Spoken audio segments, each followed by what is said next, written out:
Hello students. तो आज हम लोग पढ़ने वाले हैं human I and colourful world के बारे में, जो कि है क्लास 10 का सेकेंड चैप्टर। तो इस चैप्टर में लास्ट क्लास में हम पढ़े थे ह्यूमन आई, इस फंक्शन, जो ह्यूमन आई में जो पार्ट होते हैं, कॉर्निया, आइरिस, प्यूपिल, इनका सबका फंक्शन क्या क्या होता है, ये सब हम पढ़े थे। और फिर हम पढ़े थे डिफेक्ट्स जो होते हैं आई में, जैसे कि मायोपिया, हाइपरमेट्रोपिया, प्रेसबायोपिया, ये सब हम पढ़े थे लास्ट क्लास में। आज हम लोग पढ़ने वाले हैं dispersion of light by prism. जब एक प्रिज्म में से लाइट पास होता है तो उसके बाद क्या होता है, व्हाइट लाइट पास होता है तो क्या होता है, उसके बारे में देखेंगे।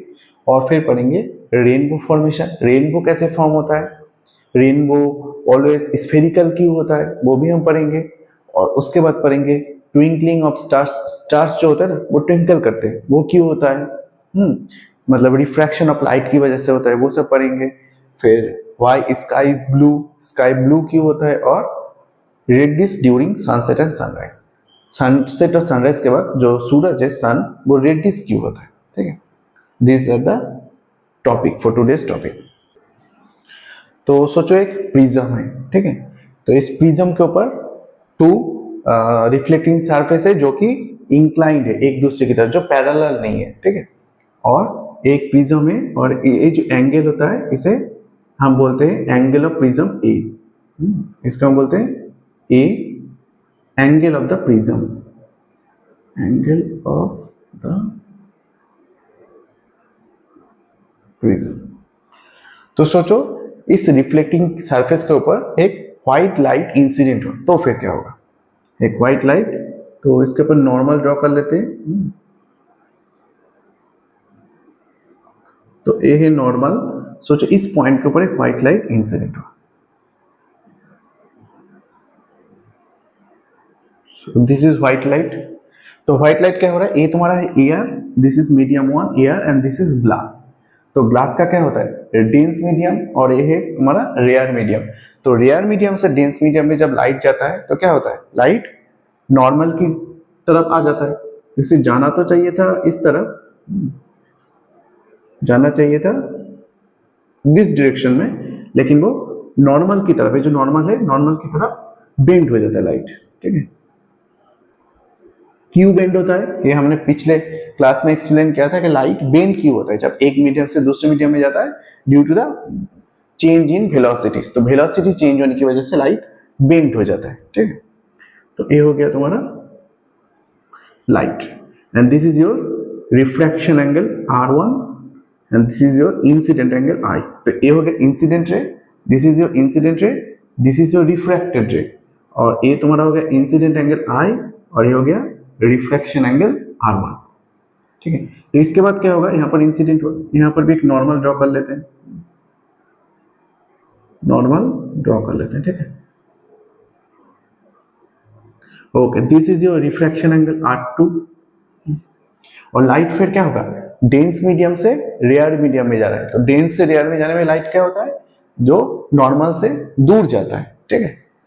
तो नॉर्मल से दूर जाता है मतलब उसको जाना चाहिए था इस तरफ, लेकिन वो किस तरफ जाएगा, नॉर्मल से दूर, this way, in this way.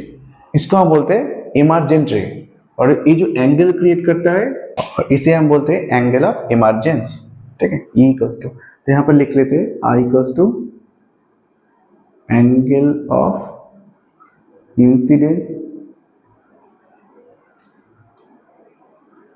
R equals to angle of refraction, और ये इक्वल्स हो गया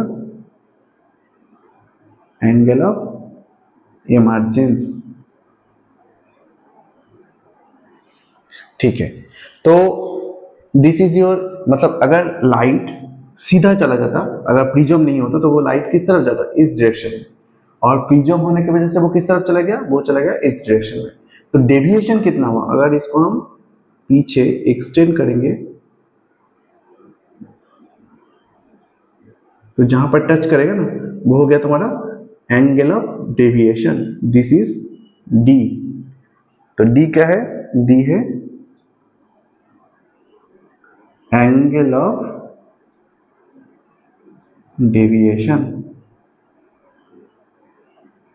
अच्छा, यहाँ पर चार एंगल के बारे में पढ़े, angle of incidence, angle of refraction, angle of emergence and angle of deviation. तो इन चारों एंगल के बीच में रिलेशन क्या है, what is the relation between this angle?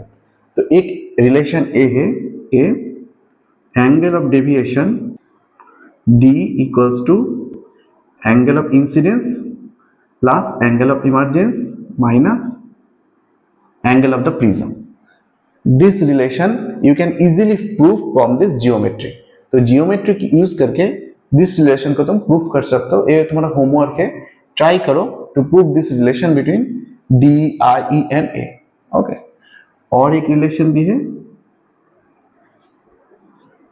A equals to R1 plus R2। तो ये दूसरा रिलेशन है, angle of the prism is equal to the angle of refraction at two plane, तो एंगल R1 एंड R2। ठीक है, तो ये हो गया तुम्हारा D एंड A। तो ये रिलेशन तुम प्रूफ कर सकते हो, ये तुम्हारा होमवर्क। तो लाइट रेस है, व्हाइट लाइट इंसिडेंट, अगर एक व्हाइट लाइट इंसिडेंट हो रहा है प्रिज्म के ऊपर, तो यहाँ पर क्या होता है, क्या यहाँ पर व्हाइट लाइट ही इमर्जेंट होगा और कैसा होगा? तो हम वो देख सकते हैं कि जब व्हाइट लाइट इंसिडेंट होता है तो कुछ इस तरह हो जाता है। तो एक लाइट जो होता है ना वो स्प्लिट हो जाता है, 7 कलर में स्प्लिट हो जाता है। सबसे नीचे रहता है वायोलेट, फिर इंडिगो, बी, फिर ब्लू, ग्रीन, येलो, ऑरेंज, फिर रहता है रेड। तो इसे हम नीचे से ऊपर तक पढ़ सकते हैं विप गियर। तो इस 7 कलर में लाइट जो है वो स्प्लिट हो जाता है। सबसे नीचे रहता है violet, Indigo, blue, green, yellow, orange, और सबसे ऊपर रहता है रेड कलर। तो ऐसा क्यों होता है, लाइट ऐसे स्प्लिट क्यों हो जाता है? अगर प्रिज्म में से जा रहा है लाइट तो उसका रीजन भी हम पढ़ेंगे कि स्प्लिट क्यों हो रहा है लाइट। ठीक, तो देखो हमें पता है कि जब भी लाइट, व्हाइट लाइट जो होता है ना, उसके अंदर डिफरेंट कलर का लाइट रहता है, डिफरेंट कलर का, जैसे रेड, ब्लू, ग्रीन, येलो, सारे कलर का रहता है। ठीक है, तो बेसिकली लाइट स्प्लिट क्यों होता है? Due to the velocities. Different light का वेलोसिटी डिफरेंट होता है, डिफरेंट कलर ऑफ लाइट का। जैसे रेड लाइट का वेलोसिटी होता है सबसे ज्यादा, रेड लाइट का जो वेलोसिटी होता है भी रेड, वो होता है सबसे ज्यादा। और ब्लू लाइट जो वायोलेट कलर है, ब्लू कलर का पकड़ लेते हैं, ब्लू कलर का वेलोसिटी होता है सबसे कम, तो VB इज स्मॉल और VR इज लार्ज। तो रेड कलर का वेलोसिटी होता है ह्यूज एंड ब्लू कलर का वेलोसिटी होता है कम। तो वेलोसिटी डिफरेंट होने से लाइट जो होता है वो स्प्लिट हो जाता है। क्यों होता है? देखो हमें पता है कि refractive index of the prism क्या होता है, रिफ्रैक्टिव इंडेक्स क्या होता है, n equals to c/v, velocity of light in the vacuum divided by the velocity of light in that medium. तो रेड लाइट के केस में क्या होगा, देखो वेलोसिटी होता है लार्ज, तो v ज्यादा होता है ब्लू लाइट से, तो रेड लाइट का रिफ्रैक्टिव इंडेक्स क्या होगा, कम होगा। रेड लाइट का जो रिफ्रैक्टिव इंडेक्स होगा वो ब्लू लाइट से कम होगा। ठीक है, n स्मॉल, n हो जाएगा स्मॉल।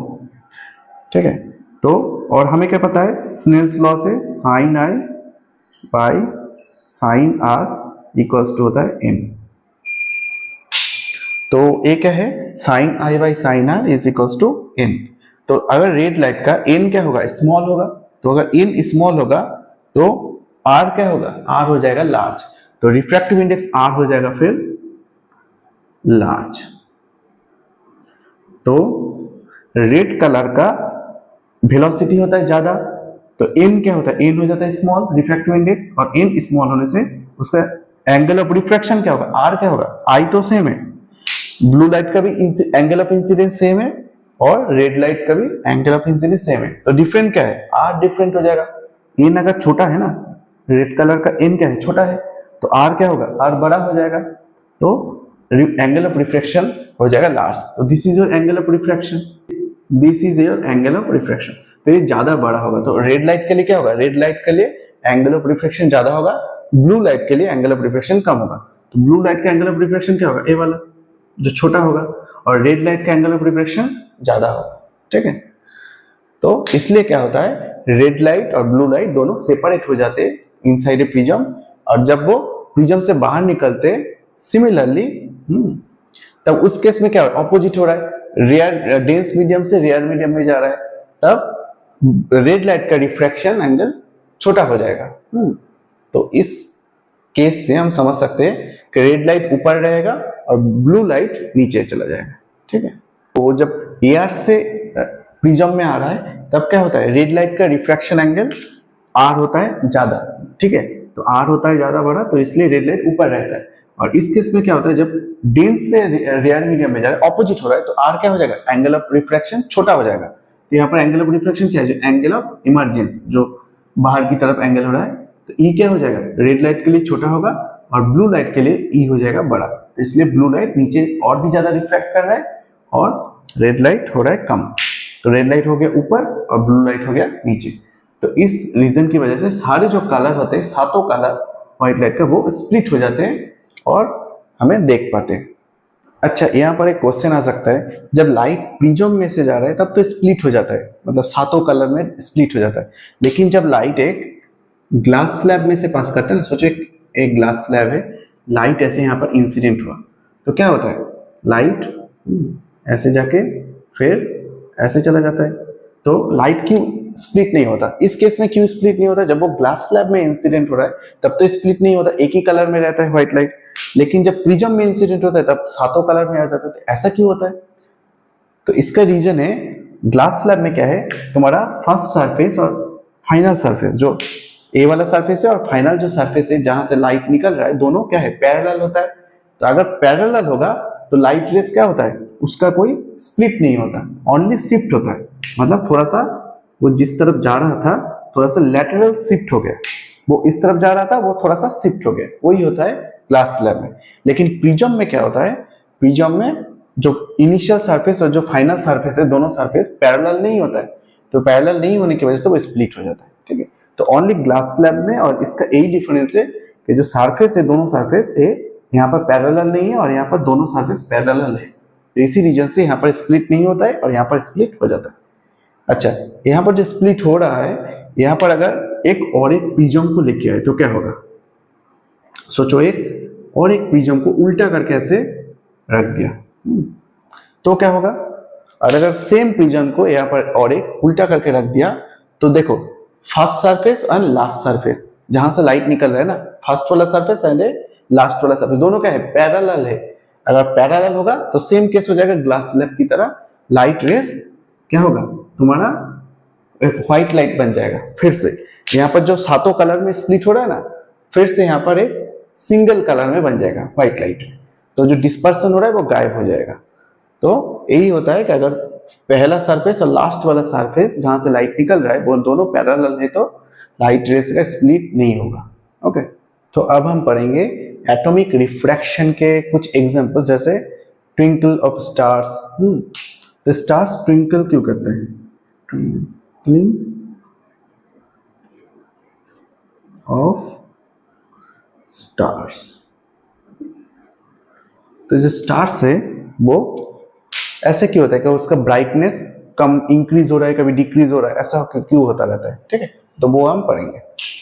तो सोचो ये तुम्हारा अर्थ है, और अर्थ के ऊपर तुम यहाँ पर खड़े हो, तुम यहाँ पर हो। ठीक है, और सोचो दूर पे कहीं पर एक स्टार है, ठीक है, स्टार है जहां से लाइट आ रहा है, और यहाँ पर क्या है, एटमोस्फियर है। तो एटमोस्फियर में क्या होता है, पहले डिफरेंट लेयर होता है, डेंसिटी, जो एयर है ना, एयर का बहुत सारा लेयर होता है। एक एक लेयर में जो डेंसिटी होता है वो डिफरेंट होता है। जैसे सबसे ऊपर वाला लेयर में क्या होगा, डेंसिटी कम होगा। जितना तुम अर्थ से दूर जाओगे, हवा का स्तर क्या होगा, डेंसिटी, वो घनत्व कम होता रहेगा, डेंसिटी कम होता रहेगा, ऊपर हल्का हो जाता है एयर, और नीचे क्या होता है, डेंसिटी ज्यादा। यहाँ पर डेंसिटी लार्ज और यहाँ पर डेंसिटी होता है स्मॉल। ठीक है, तो डेंसिटी यहाँ पर लार्ज होता है और यहाँ पर ऊपर हो जाता है सबसे स्मॉल। तो सोचो यहां से लाइट रे आ रहा है, लाइट रे इंसिडेंट हुआ एक सरफेस के ऊपर क्या है, रेयर से डेंस मीडियम में जा रहा है। ऊपर क्या है, रेयर मीडियम, नीचे है डेंस मीडियम। तो रेयर से डेंस में जाने से लाइट क्या होता है, रेयर से डेंस में जाने से लाइट नॉर्मल के पास आ जाता है। तो यहाँ पर एक नॉर्मल ड्रॉ करते हैं। तो अगर यहाँ पर नॉर्मल ड्रॉ करेंगे तो उसे जाना तो चाहिए था सीधा इस तरफ, लेकिन वो नॉर्मल का पास आ जाएगा, इस तरफ चलाएगा, ठीक है। फिर रेयर से डेंस में जा रहा है, फिर वो अगर नॉर्मल ड्रॉ करेंगे तो फिर वो थोड़ा सा पास आ जाएगा, जाना था चाहिए था इस तरफ लेकिन वो पास आ जाएगा। तो इस तरफ लाइट रे आ जाएगा, ठीक है। तो अगर तुम सोचो, हाँ फिर यहाँ पर होगा, यहाँ पर फिर एक नॉर्मल ड्रॉ करेंगे तो वो फिर से ऐसे चलाएगा, ठीक है। तो यहाँ पर सोचो तुम खड़े हो, तो तुम लाइट का जो कर्व पथ है ना, वो तो तुम फॉलो नहीं कर पाओगे। लाइट जैसे बेंड हो रहा है आते आते एटमॉस्फेयर में, लाइट जो रिफ्रैक्शन की वजह से क्या हो रहा है, अपना डायरेक्शन कॉन्टिन्यूसली चेंज कर रहे हैं। तो हमारा जो आंखें होते हैं वो लाइट का एक कर्व पथ को फॉलो नहीं कर पाते। हम क्या देखते हैं, हम इस लाइन को सीधा कर देते हैं, हम देखते हैं कि वो स्टार्स ना इस पोजीशन में ऊपर, तो हमें लगता है कि जो स्टार्स लाइट आ रहा है वो यहां से आ रहा है। तो हमें लगता है क्या है, जो लाइट आ रहा है वो इस पॉइंट से आ रहा है, लेकिन एक्चुअली वो आ रहा है नीचे से, ठीक है। तो उसका जो अपरेंट पोजीशन है वो शिफ्ट हो गया due to the refraction of light in the atmosphere. हाँ, तो लाइट उसका पोजीशन शिफ्ट हो गया। अभी देखो यहाँ पर जो एयर का डेंसिटी है ना, ये फिक्स नहीं होता है। एयर का जो टेम्परेचर होता है, डेंसिटी होता है, फिक्स नहीं होता, क्योंकि फ्लक्चुएट करता रहता है। एयर फ्लो हो रहा है, हाँ, टेम्परेचर भी यहाँ पर फ्लक्चुएट करता रहता है, तो उसकी वजह से जो है एयर का जो रिफ्रैक्टिव इंडेक्स है वो भी कॉन्टिन्यूसली चेंज होता रहता है। तो अगर रिफ्रैक्टिव इंडेक्स चेंज होगा तो क्या होगा, लाइट का जो पाथ है ना, ये जो पाथ में लाइट आ रहा है ये भी चेंज होता रहेगा कॉन्टिन्यूसली। तो हम जो यहाँ से देख रहे हैं, काफी बार क्या होता है, कभी ज्यादा लाइट आके गिरता है तब हमें क्या लगता है कि जो स्टार्स है वो ब्राइट है। तो कभी हमें लग रहा है कि स्टार्स ब्राइट है, जब ज्यादा लाइट आके आंखों में गिरता है तब स्टार्स ब्राइट है, और जब लाइट इंटेंसिटी कम हो जाता है, मतलब वो पाथ चेंज हो रहा है ना, वो फ्लक्चुएट करता रहता है। तो फ्लक्चुएशन की वजह से जब कम लाइट आके हमारे आंखों में पहुंचता है तब हमें लगता है कि वो फेंट हो गया है, फेंट, ठीक है। जो स्टार्स है वो फेंट हो गए। तो कभी लग रहा है कि वो ब्राइट है, कभी फेंट है। तो ऐसा लग रहा है कि वो ट्विंकल कर रहा है, जल रहा है, निभ रहा है, जल रहा है, निभ रहा है। तो इसी को हम बोलते हैं ट्विंकलिंग ऑफ स्टार्स। ये मेनली होता है due to the fluctuation of density of the air in different layer. Different layer में एयर का जो डेंसिटी होता है उसे चेंज की वजह से उसका जो पाथ होता है, पाथ वो चेंज होता रहता है। तो काफी बार क्या होता है, चेंज होने से काफी बार ज्यादा लाइट आके गिरता है, काफी बार कम लाइट आके गिरता है। तो इसी वजह से कभी ब्राइट लगता है, कभी फेंट लगता है, मतलब उसका लाइट कम हो गया ऐसा लग रहा है, ठीक है। तो इसलिए लग रहा है कि वो ट्विंकल कर रहा है। एक क्वेश्चन आता है कि जो स्टार्स है वो ट्विंकल करता है, प्लैनेट क्यों नहीं ट्विंकल करता। सोचो यहाँ पर एक दूर में कोई प्लैनेट है। नॉर्मली क्या होता है, प्लैनेट हमारे अर्थ के बहुत पास होता है, इसकी वजह से प्लैनेट का साइज थोड़ा बड़ा होता है रेदर देन स्टार। स्टार एक पॉइंट जैसा सोर्स होता है, लेकिन प्लैनेट थोड़ा सा बड़ा होता है। ऐसा लग रहा है कि बहुत सारा पॉइंट मिल के बना है एक प्लैनेट, ठीक है। तो यहाँ पर क्या है, इस पॉइंट से भी लाइट आ रहा है, इस पॉइंट से भी लाइट आ रहा है, तो इस पॉइंट से भी लाइट आ रहा है, सारे पॉइंट से लाइट आ रहा है, ठीक है। तो अगर सोचो एक पॉइंट से जो लाइट आ रहा है उसका इंटेंसिटी कम हो गया, ये वाला लाइट तुम्हारे आंखों में आकर नहीं पहुंचा, लेकिन दूसरा जो लाइट आ रहा है उसका इंटेंसिटी इंक्रीज हो सकता है। कोई लाइट का इंटेंसिटी डिक्रीज होगा, किसी का इंक्रीज होगा, क्योंकि लाइट फ्लक्चुएट कर रहा है ना, इसका जो पाथ है कंटिन्यूसली चेंज हो रहा है। चेंज होते होते काफी बार इसका एक पॉइंट का इंटेंसिटी इंक्रीज हो जाता है, दूसरे पॉइंट का इंटेंसिटी डिक्रीज हो जाता है। तो ऑन एवरेज करोगे, अगर तुम एवरेज करोगे तो उसका कुछ इंटेंसिटी का ज्यादा चेंज नहीं होता लाइट का। तो इसलिए लग रहा है कि जो प्लैनेट्स होते हैं वो ट्विंकल नहीं करते, वो ब्राइट डिम ऐसा नहीं होता। लेकिन जो स्टार्स होते हैं एक पॉइंट जैसा सोर्स से लाइट आ रहा है, तो वो हमें लग रहा है कि वो ट्विंकल कर रहे हैं। यही रीजन है कि प्लैनेट ट्विंकल नहीं करता है लेकिन स्टार्स ट्विंकल करता है। तो इसके बाद हम पढ़ेंगे कि सनराइज से पहले ही हमें सूरज क्यों दिखता है। सनराइज का 2 मिनट पहले ही ना, सनराइज एक्चुअल सनराइज होने के 2 मिनट पहले हमें सूरज दिखना शुरू हो जाता है, और सनसेट हो जाने के बाद भी, मतलब सनसेट हो जाने के 2 मिनट तक हमें सूरज दिखता है आकाश में। ठीक, ऐसा क्यों होता है कि, तो वो हम पढ़ेंगे रीजन, ठीक है। सोचो ये तुम्हारा हॉराइजन है, ठीक है। अगर इसके नीचे सूरज रहेगा तो तुम्हें नहीं दिखेगा। सूरज इसके नीचे है, मतलब हाइट है, ऊपर आएगा तभी दिखेगा, ठीक है। तो क्या है, सोचो सनराइज नहीं हुआ है, सनराइज से 2 मिनट पहले, तो यहाँ से लाइट आ रहा है, यहाँ से तुम्हारा लाइट आ रहा है। अभी सोचो यहाँ पर क्या बोला था मैंने कि एटमॉस्फेयर में जो होता है ना, एटमॉस्फेयर में डिफरेंट डिफरेंट लेयर होता है लाइट एयर का, ठीक है। सबसे नीचे वाला एयर का होता है डेंस और ऊपर रेयर। तो नीचे होता है तुम्हारा डेंसर मीडियम और ऊपर होता है तुम्हारा रेयर मीडियम। एयर का डेंसिटी हो जाता है कम। तो यहाँ पर क्या होगा, लाइट रे डेंस से रेयर में इंसिडेंट हो रहा है। तो डेंस से रेयर में इंसिडेंट होने से लाइट का क्या होता है, अगर तुम सोचो यहाँ पर एक नॉर्मल ड्रॉ करेंगे तो उसे जाना तो चाहिए था इस तरफ, लेकिन वो क्या होगा, नॉर्मल से दूर चला जाएगा, क्योंकि डेंस से रेयर में जा रहा है। डेंस से रेयर में तो वो नॉर्मल से दूर, मतलब ऐसे आ जाएगा, ठीक है, ऐसे आ जाएगा। और फाइनली क्या होगा, यहाँ पर क्या होगा, लाइट रे का उसका अगर इंसिडेंट एंगल बहुत ज्यादा हुआ तो क्या होता है, डेंस से रेयर मीडियम में जाने के बाद लाइट का कंप्लीट इंटरनल रिफ्लेक्शन हो जाता है, मतलब लाइट रिफ्लेक्ट हो जाता है इस रेयर से, रिफ्लेक्ट होके ऐसे रिफ्लेक्ट होके ऐसे होके फिर नीचे आके यहाँ से क्या होगा, फिर रेयर से डेंस मीडियम में जा रहा है तो नॉर्मल के पास आ जाएगा, नॉर्मल के पास आके ऐसे। सोचो तुम यहाँ पर खड़े हो, ठीक है, तो तुम क्या देख रहे हो, तुम देख रहे हो लाइट रेस, तुम लाइट का जो पाथ है इसे फॉलो नहीं कर पाओगे। तुम्हें लगेगा कि जो लाइट रे है ना वो तुम्हें ऊपर कहीं यहाँ पर लाइट सूरज दिखेगा, ठीक है। एक्चुअली ज्यादा ऊपर हो गया, लेकिन ये थोड़ा सा ऊपर होगा यहाँ पर, ठीक है, थोड़ा सा ऊपर होगा। तो एक्चुअल इसका होगा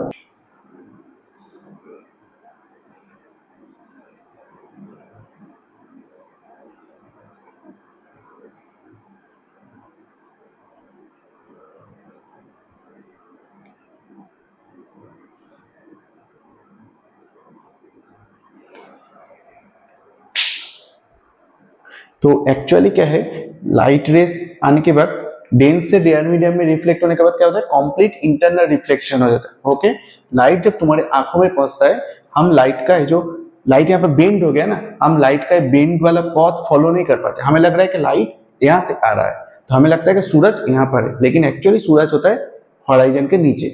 इसलिए क्या होता है, 2 मिनट तक हमें 2 मिनट पहले दिखाई देता है सनराइज के बाद, और सनसेट के बाद 2 मिनट, मतलब सूरज हॉराइजन के नीचे जाने के बाद भी हमें 2 मिनट ज्यादा दिखता है। तो 2+2, इसलिए हमारा जो दिन होता है ना 4 मिनट बड़ा होता है। इस इफेक्ट की वजह से हमारे 4 मिनट हमें सूरज को ज्यादा देख पाते हैं। अगर एक वाला एटॉमिक रिफ्रैक्शन नहीं होता तो हमें 4 मिनट दिन का लेंथ कम हो जाता, ठीक है। तो इसके बाद हम पढ़ेंगे रेनबो फॉर्मेशन, कि रेनबो कैसे फॉर्म होता है, ठीक है। तो रेनबो क्या होता है, जब भी बारिश होता है ना, बारिश होने के बाद हमें दिखता है कि आकाश में एक 7 कलर का रामधनु और रेनबो ऐसे फॉर्म हो जाता है, ठीक है। 7 कलर ऐसे रहता है। बाहर की तरफ कौन सा कलर रहता है, बाहर की तरफ रहता है रेड, और अंदर की तरफ रहता है वायलेट, ब्लू, और वायलेट और ब्लू एक कलर रहता है। तो ऐसा क्यों होता है कि रेनबो फॉर्म होता है, वो हमेशा स्फेरिकली क्यों होता है, ऐसा सर्कल स्फेरिकल जैसा आकार लेता है। और क्या होता है, बारिश होने के बाद ही हमें ज्यादा दिखता है रेनबो। तो ऐसा क्यों होता है कि बारिश होने के बाद ज्यादा दिखता है, बाकी टाइम कम दिखता है, ठीक है। इसका कारण हम पढ़ेंगे आज, और रेनबो कैसे फॉर्म होता है, क्यों होता है, उसका कारण भी पढ़ेंगे, ठीक है। ओके, तो बेसिकली क्या होता है, देखो बारिश होने के बाद ना हमारे क्या होता है, बारिश होने के बाद जो एयर में वाटर मॉलिक्यूल आ जाता है, वाटर ड्रॉप रहता है, ठीक है। तो एयर में क्या रहता है, बहुत छोटा छोटा वाटर ड्रॉप रहता है। बारिश होने के बाद वाटर ड्रॉपलेट ऐसे एयर में फ्लोट करता रहता है, फ्लोट। तो जब सोचिए यार तुम्हारा सन है, सूरज से जब रोशनी आ रहा है ना, तो रोशनी जो आ रहा है वाटर ड्रॉपलेट से क्या होगा, वहां से रिफ्लेक्ट होके ऐसे आता है, और जो वाटर ड्रॉपलेट से लाइट रे रिफ्लेक्ट होके आता है वो 7 कलर में डिस्पर्स्ड हो जाता है, 7 कलर में। तो ऐसे 7 कलर तुम्हें दिखता है, और यही होता है रेनबो, ठीक है। तो ऐसे वाटर ड्रॉपलेट कैसे काम करता है, ऐसे प्रिज्म होता है ना, प्रिज्म क्या करता है, प्रिज्म से अगर व्हाइट लाइट जाता है तो वो 7 कलर में डिस्पर्स्ड हो जाता है। सेम होता है तुम्हारा वाटर ड्रॉपलेट में, अगर सन से रे आ रहा है व्हाइट लाइट, तो water droplet as a prism काम कर रहा है, तो उससे रिफ्लेक्ट होकर जो लाइट आता है वो 7 कलर में ऐसे डिस्पर्स्ड हो जाता है। ओके, अच्छा ये सन के ऑपोजिट क्यों फॉर्म होता है ये भी पता चल गया। सोचो तुम यहाँ पर है, तो तुम्हें रेनबो किस तरफ दिखेगा, इस तरफ दिखेगा, तुम्हें लगेगा रेनबो इस तरफ है, और सूरज किस तरफ, सन है तुम्हारे ऑपोजिट में, इसलिए ऑलवेज तुम्हारा जिस तरफ सूरज रहता है उसका ऑपोजिट डायरेक्शन में रेनबो फॉर्म होगा, ठीक है। देखो इस तरफ पीछे सूरज है और सामने इस तरफ रेनबो फॉर्म हो रहा है। ओके, तो इन डिटेल हम पढ़ेंगे कि डिटेल में क्या होता है। तो देखो ये तुम्हारा सन है, यहाँ से रोशनी ऐसे आ रहा है, ठीक है, और यहाँ पर सोचो एक वाटर ड्रॉपलेट, तो क्या होगा, वाटर ड्रॉपलेट से गिरने के बाद लाइट रेस ऐसे रिफ्रैक्ट होगा, ठीक है, और ये रिफ्रैक्ट हो गया, रिफ्रैक्ट होने का एक बार रिफ्रैक्ट हुआ फिर दूसरे सरफेस में जाके यहाँ पर रिफ्लेक्ट होता है, रिफ्लेक्ट, ठीक है। तो एक बार रिफ्रैक्ट हुआ फिर रिफ्लेक्ट हुआ फिर ऑपोजिट सरफेस में जाके और एक बार रिफ्रैक्ट होगा। रिफ्रैक्ट होने के बाद ये सातों कलर में डिस्पर्स्ड हो जाता है। तो 7 रंग तुम्हें दिखते हैं इस रेंज में, यहाँ पर रेड जो भी है वायोलेट से सातों कलर तुम्हें दिखेगा। तो ये होता है तुम्हारा रेनबो, नीचे रहता है वायोलेट और ऊपर रहता है रेड, तो सातों कलर तुम्हें यहाँ पर दिखता है। तो this is water droplet, this is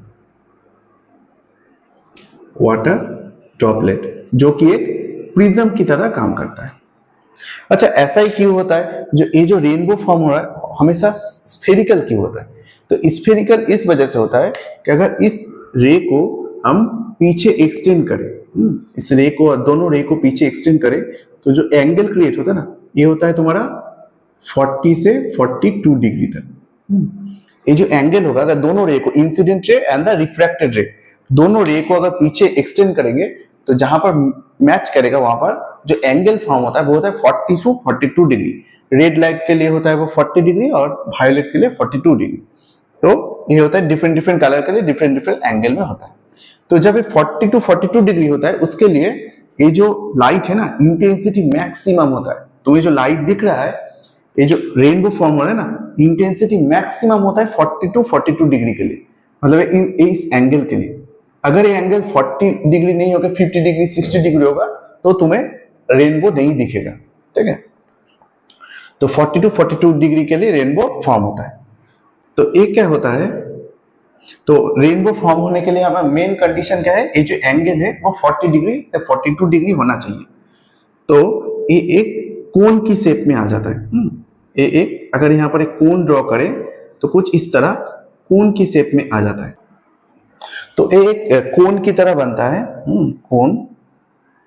जो भी वाटर ड्रॉपलेट इस कोन की, मतलब सर्किल यहाँ पर इस पॉइंट के ऊपर है, वहां से जब लाइट रिफ्लेक्ट होकर आता है उसके लिए ये वाला कंडीशन सेटिस्फाई होता है। जो 40 to 42 डिग्री एंगल होना चाहिए वो वाला कंडीशन तभी सेटिस्फाई होता है जब लाइट रे, जब वाटर ड्रॉपलेट्स इस स्फीयर के ऊपर होता है, इस सर्कल के ऊपर होता है। तो वहां से जो लाइट रे आ रहा है उसके लिए हमें रेनबो फॉर्म होता है। और बाकी कोई भी पॉइंट से, सोचो यहाँ से जो भी पॉइंट से लाइट रे रिफ्लेक्ट होकर आएगा उसके लिए 40 to 42 डिग्री ये वाला कंडीशन सेटिस्फाई नहीं होता, इसलिए हमारा रेनबो नहीं दिखता है। इसलिए रेनबो हमेशा ऐसे स्फेरिकल आकार में आता है, इसे स्फेरिकल आकार में आता है। क्यों? क्योंकि ओनली दिस वाटर ड्रॉपलेट से जो लाइट आ रहा है ना, उसके लिए वो वाला कंडीशन सेटिस्फाई होता है कि 40 to 42 डिग्री वाला एंगल, मतलब जो इस पॉइंट पे वाटर ड्रॉपलेट है वहां से जो लाइट रे रिफ्लेक्ट होकर आएगा उसी के लिए हमारा ये वाला कंडीशन, एंगल वाला कंडीशन सेटिस्फाई होगा। इसलिए इंटेंसिटी मैक्सिमम होता है और हमें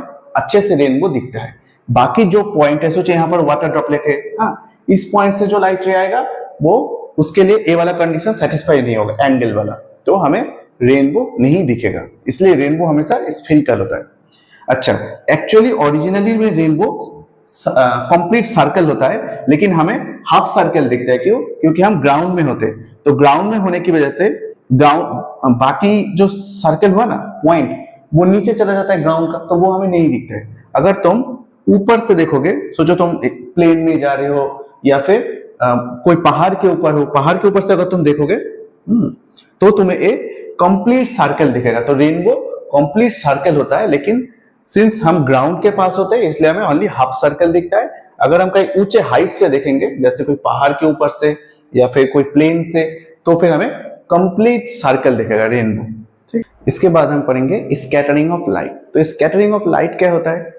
सोचो सूरज से जो रे आ रहा है ना, सूरज से रे आ रहा है, तो ये क्या होता है, एयर में से पास करता है या एटमॉस्फेयर में से। तो हमारे एटमॉस्फेयर में क्या होता है, एयर मॉलिक्यूल रहता है, एयर मॉलिक्यूल रहता है, और क्या रहता है, डस्ट पार्टिकल रहता है, छोटे छोटे डस्ट पार्टिकल रहते हैं, और स्मोक रहता है, फॉग रहता है, तो बहुत कुछ रहता है, डस्ट पार्टिकल, फॉग, हाँ, एयर मॉलिक्यूल्स, तो वो सब रहते हैं। तो लाइट ये क्या होता है, ये जो एयर मॉलिक्यूल, डस्ट पार्टिकल, ये सब क्या होता है, ये लाइट को एब्सॉर्ब कर लेते हैं अपने अंदर। एब्सॉर्ब करने के बाद लाइट को हर डायरेक्शन में स्कैटर करते हैं, मतलब एब्सॉर्ब करके फिर छोड़ देता है, एब्सॉर्ब करता है फिर उसे एमिट कर देता है, और किस तरफ करता है, हर डायरेक्शन में एमिट करता है। तो इसका हम बोलते हैं स्कैटरिंग। तो जो स्कैटरिंग होता है वो ऑल डायरेक्शन में होता है।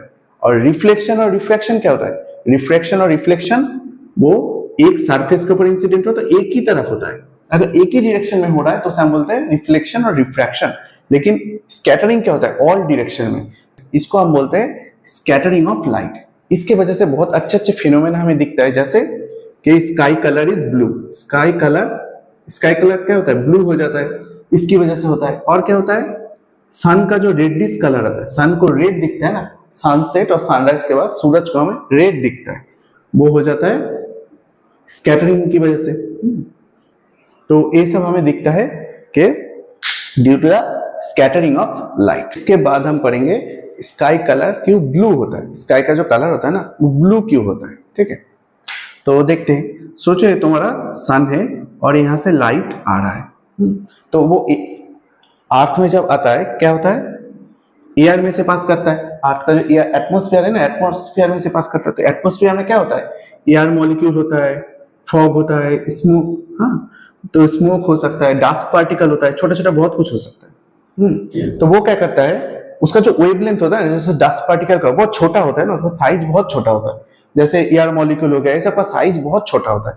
और हमें पता है कि ब्लू लाइट जो होता है ना, ब्लू लाइट का वेवलेंथ जो होता है, ब्लू लाइट का वेवलेंथ होता है बहुत छोटा, स्मॉल, ठीक है। तो ब्लू लाइट का वेवलेंथ जो होता है उसका size comparable to the dust particle होता है। इसका साइज क्या होता है, साइज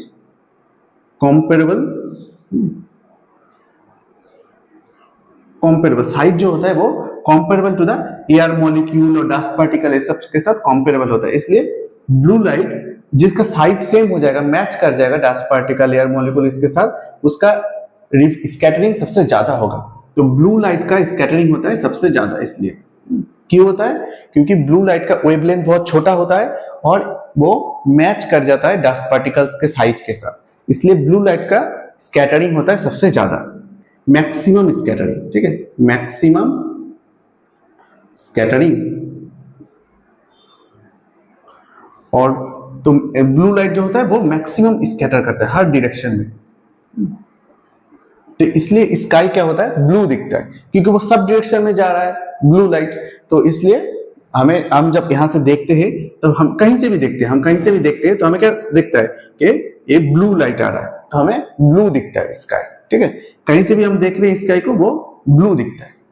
लेकिन रेड क्यों नहीं दिखता है, देखो रेड लाइट का वेवलेंथ क्या होता है, रेड लाइट का वेवलेंथ होता है लार्ज, ठीक है, इसका वेवलेंथ होता है लार्ज।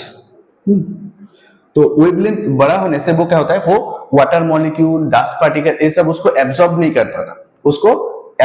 पाता, तो वो पास कर जाता है, वो सीधा चला जाता है। Red light, dust particle, smog, ये सब में एब्जॉर्ब नहीं होता, ओनली ब्लू लाइट स्कैटर होता है। ब्लू लाइट एब्जॉर्ब होता है, फिर ब्लू लाइट को छोड़ते हैं। रेड लाइट को एब्जॉर्ब भी नहीं करता, वो स्कैटर भी नहीं करता। तो इसलिए रेड लाइट क्या होता है, सीधा चला जाता है डस्ट पार्टिकल में से। सामने कोई भी डस्ट पार्टिकल हो, कुछ भी हो, रेड लाइट स्कैटर नहीं करता है। तो इसलिए सोचो तुम दूर से देख रहे हो, कहीं पर तुम यहाँ पर खड़े हो, तुम ऐसे दूर से देख रहे हो, तो रेड लाइट तुम्हें दूर से दिख जाएगा, लेकिन ब्लू लाइट तुम्हें नहीं दिखेगा। अच्छा, रेड लाइट का वेवलेंथ होता है लार्ज, इसलिए इसका क्या होगा, स्कैटरिंग होगा मिनिमम। स्कैटरिंग जो होता है वो मिनिमम होता है, मिनिमम स्कैटरिंग, ठीक है। रेड लाइट का वेवलेंथ बड़ा होता है तो वो डस्ट पार्टिकल से स्कैटर नहीं होता, उसका मिनिमम स्कैटरिंग होता है। इसलिए क्या होता है, जो ट्रेन वगैरह होता है ना, ट्रेन, लाइट, ये सब का सिग्नल क्या होता है, सिग्नल रेड कलर का होता है। क्यों रेड कलर का होता है, क्योंकि जब तुम दूर से देख रहे हो तो क्या होता है, जो रेड लाइट आ रहा है बीच में क्या होता है, एयर में डस्ट पार्टिकल, फॉग होता है, तो वो सबसे क्या होता है, ब्लू लाइट तो स्कैटर कर जाता है, लेकिन रेड लाइट स्कैटर नहीं करता है, तो रेड लाइट वो पास करके सीधा आ जाता है ऐसे। तो यहाँ पर सोचो फॉग है, कुछ भी है, तो रेड लाइट क्या होता है, सीधा आ जाता है विदाउट स्कैटरिंग। तो अगर तुम दूर से देख रहे हो तो तुम्हें रेड लाइट आसानी से दिख जाता है, लेकिन ब्लू लाइट नहीं दिखता है। इसी कारण की वजह से जो रेलवे का सिग्नल होता है ना, और कोई भी इमरजेंसी सिग्नल, डेंजर साइन, ये सब रेड कलर का होता है, ठीक है, ब्लू कलर का नहीं होता, क्योंकि रेड कलर दूर तक जा सकता है विदाउट स्कैटरिंग। तो इसके बाद हम पढ़ेंगे जो सनराइज और सनसेट के बाद सूरज रेडिश क्यों होता है, रेड कलर का होता है, लेकिन जब वो सर के ऊपर होता है ना दोपहर को, तब क्या होता है, वो व्हाइट कलर का होता है। तो ऐसा क्यों होता है, कभी व्हाइट कलर कभी रेड कलर, ऐसा क्यों होता है वो देखेंगे, ठीक है। सोचो ये तुम्हारा अर्थ है और अर्थ के ऊपर ये हो गया तुम्हारा एटमॉस्फेयर, ऐसा होता है एटमॉस्फेयर, ठीक है। तो तुम यहाँ पर खड़े हो, तो सोचो जब तुम्हारा सन एकदम सर के ऊपर होता है, 12 बजे ना, दोपहर के 12 बजे एकदम सर के ऊपर होता है, तब लाइट रे क्या होता है, यहाँ से सीधा नीचे गिर रहा है तुम्हारे ऊपर, सीधा ऊपर से आ रहा है, तब क्या हो रहा है, मिनिमम लेंथ, ये जो एयर का लेंथ है ना, ये एटमॉस्फेयर का जो लेंथ होता है मिनिमम लेंथ, तो थोड़ा सा ही डिस्टेंस कवर करना पड़ता है। तो स्कैटरिंग क्या होता है, ब्लू लाइट का स्कैटरिंग उतना नहीं हो पाता। तो अगर मिनिमम लेंथ कवर करना है तो ब्लू लाइट का स्कैटरिंग नहीं होगा। तो जब तुम यहाँ पर नीचे खड़े हो तो तुम्हें सातों कलर एक साथ दिखते हैं, मतलब व्हाइट कलर दिखता है। तो यहाँ पर तुम्हें व्हाइट कलर दिखता है, क्योंकि कोई भी एटमॉस्फेयर का जो लेंथ है ना वो कम होता है, कम होने की वजह से ब्लू कलर का स्कैटरिंग उतना नहीं हो पाता। लेकिन सोचो सनसेट, जब सनसेट होता है तब सूरज कहाँ रहता है, होराइजन के पास, यहाँ पर है। तो अभी देखो यहाँ से जब तुम्हारा सूरज का लाइट कड़ी आएगा ना, तब उसे ज्यादा डिस्टेंस कवर करना पड़ेगा एयर में, एयर थ्रू एयर उसे ज्यादा डिस्टेंस कवर करना पड़ेगा। ज्यादा डिस्टेंस कवर करने से क्या होगा, स्कैटरिंग होगा। तो आने के बाद यहाँ पर ब्लू लाइट स्कैटर कर गया, ब्लू कलर जो भी होता है ना स्कैटर कर जाता है, ब्लू, वायोलेट, इंडिगो, ये सब कलर चला जाता है। तो बाकी क्या पड़ा रहेगा, बाकी रेड कलर की तरफ, रेड कलर सबसे ज्यादा दूर तक जा सकता है, सबसे ज्यादा डिस्टेंस तक जाता है विदाउट स्कैटरिंग, वो है रेड कलर।